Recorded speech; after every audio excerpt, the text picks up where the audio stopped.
up, intelligent people? Mr. Sicko, and we are going to be talking about how to use Finviz screener to find stocks before they explode. Okay, so if you're interested in that, let's just get straight into it.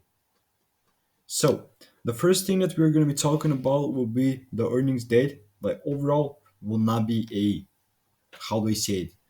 Will not be a overall so complex filter. Overall a pretty simple, pretty easy one, so it will not be, also the video will not be that long. So if you're interested in that, let's just get straight into it, and everything throughout the video will be explained. So we're going to be talking about the overall, like when I say that, I mean about 3 to 4 filters. So yeah, like let me know what, actually like 5 or 6.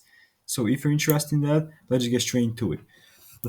The first thing that you're going to do is go finviz.com, then you go ahead and click on screener, just like that. Okay, after that, we are going to go ahead and click on all.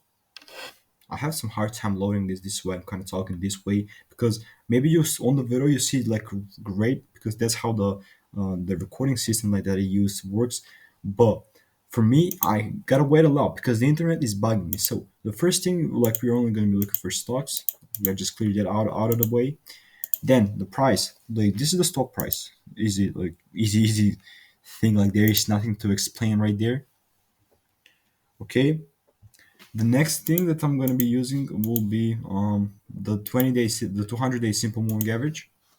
We want that to be above the price to be above that, because what does the 200-day simple moving average basically mean? It's basically a average of the last 200 days, and it gives you kind of a line. So if the price is above that, as you can see, the price is like moving pretty bullish. So with that said, there's one or two more things here. Like we need the earnings date. The earnings date should be next week. So yeah, the earnings date could the earnings can result the price to push to the upside. So, but you're not going to be like only rely on that. You're going to be relying on the technical analysis. You feel me? So yeah, after that we gotta like hit the float. The float will be under 20 million. The float, what does the float mean? Basically shows you float is the number of stock shares that are available for trading out there, okay, to the public, and like this doesn't include the shares held by investors. So overall, I have 13 stocks right now. The number has been cutting down.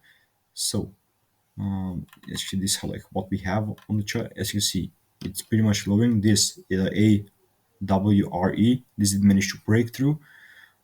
So yeah, go ahead, try to find it for yourself. You're gonna see some great stocks. So like, look at the screener, screenshot it, and like we're good to go. Peace out, guys. Have a great day for the rest of